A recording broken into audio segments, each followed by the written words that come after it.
Happy evening दोस्तों। स्वागत है आपका आपके ही YouTube channel Hindi education world में। और मैं आपको व्याकरण के छोटे छोटे बिंदु, छोटी छोटी बातें आपको इस सीरीज में दे करके चल रहा हूँ। आज का हमारा बहुत ही अच्छा प्रकरण, जिसे टॉपिक के नाम से जानते हैं, पदबद्ध। इसका अर्थ होता है पदों का एक बंधन, एक समूह जो एक जगह एकत्रित होकर के, इकट्ठा होकर के आपके सामने आते हैं। और इसका उपयोग हम क्यों करते हैं, इसका भी एक मुख्य कारण यह है कि जब आपके पास बहुत सारे विचार एकत्रित हो जाते हैं, यदि आप जैसे कर्ता होता है और कर्ता को आप विस्तृत करने के लिए उसके साथ बहुत सारे शब्द जोड़ देते हैं, तो वो कर्ता का विस्तार होता है। और वही कर्ता का विस्तार हमारा अपने आप में एक पदबद्ध कहलाता है। वैसे ही जैसे कर्म होता है और एक कर्म वाक्य में न रखते हुए आपको अन्य कर्म की आवश्यकता पड़ जाती है, तब भी आप उस कर्म का एक विस्तार करते हैं और वही विस्तार हमारा पदबद्ध के रूप में जाना जाता है। ठीक वैसे ही क्रिया यदि मुख्य रूप से एक है और आपको उसके साथ अन्य क्रियाएं लगानी होती है, तो आप उसे मुख्य क्रिया के रूप में एक क्रिया रखते हुए बाकी अन्य क्रियाओं को आप उसके साथ जोड़ते हैं, तो वो क्रिया का विस्तार होता है। इस प्रकार से हमें पदबद्ध की आवश्यकता होती है और इसे और आसान और सरल भाषा में हम कहेंगे वाक्यांश, जिसे इंग्लिश में हम फ्रेज के नाम से जानते हैं। तो आइए समय को ध्यान में रखते हुए पदबद्ध जो अर्थ हमें पदों का बंधन करा दे, अर्थात पदों को जोड़ करके दिखा दे। कई सार्थक वर्णों का समूह जब शब्द कहलाएं, कई सार्थक वर्णों का जो समूह होता है वो शब्द कहलाता है। और यही शब्द जब वाक्य में प्रयोग होते हैं तब ये पद कहलाते हैं। अब हम पद तक इस बात को समझ चुके हैं और पदों के योग से ही जब उन पदों को जोड़ा जाता है, उन पदों के योग से जो हमारा वाक्यांश बनता है वही हमारा पदबद्ध कहलाता है।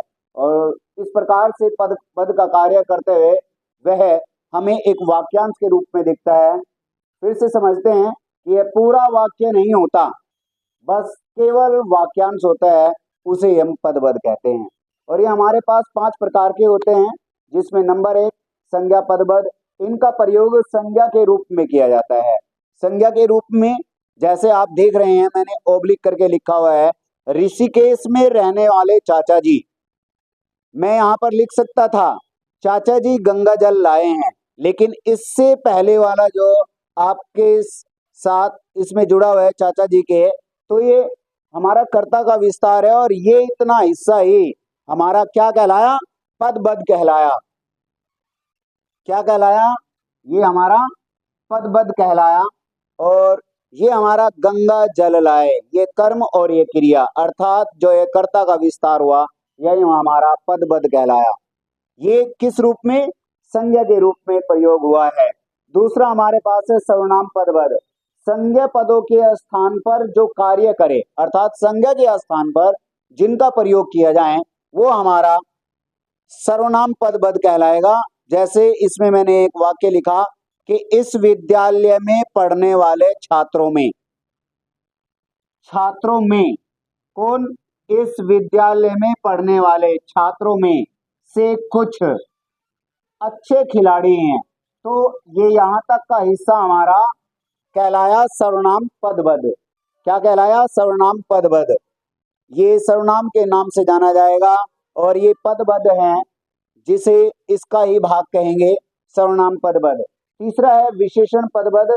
संज्ञा या सर्वनाम के स्थान पर, अर्थात संज्ञा और सर्वनाम के स्थान पर जिन शब्दों की विशेषता बताने वाले शब्द आ जाते हैं।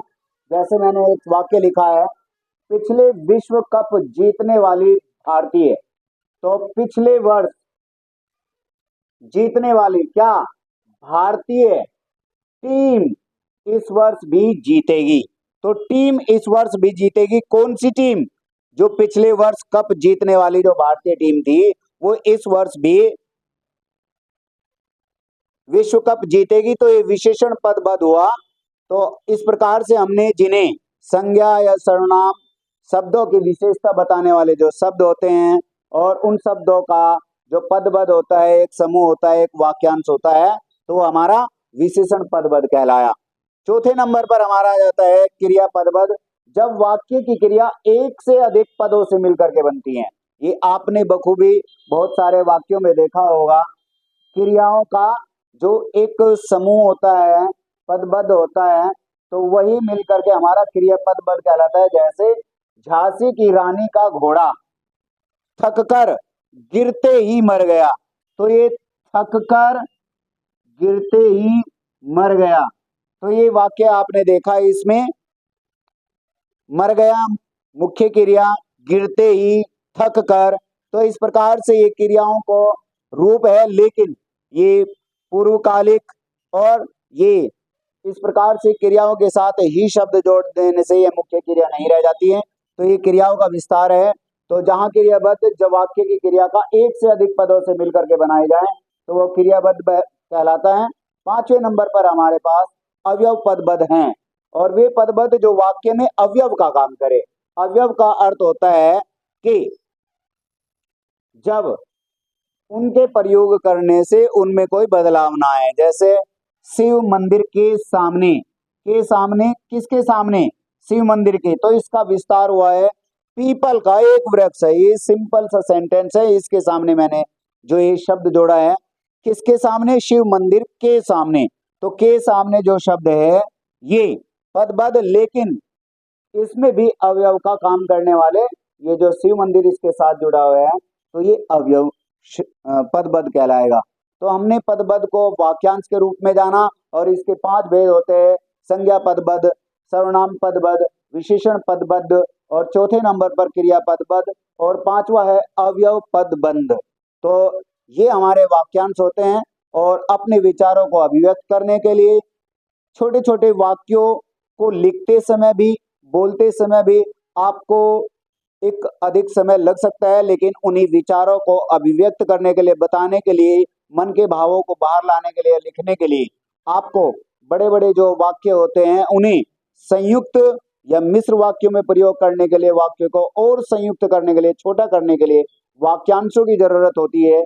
कई कई भावों को एकत्रित करते हुए लिखते हैं, तब हम पदबद्ध का प्रयोग करते हैं। और ये बहुत ही अच्छा टॉपिक है जिसे आप अपनी भाषा में उपयोग करेंगे तो आप भाषा पर अपनी एक अच्छी कमांड करेंगे, और ये एक अच्छी प्रकार से आप इसे समझे, और फिर से इसे एक बार फिर से देखें आप, तो आपको ये समझ आएगा। और ये 5 प्रकार के होते हैं। थैंक यू वेरी मच आज की क्लास के लिए।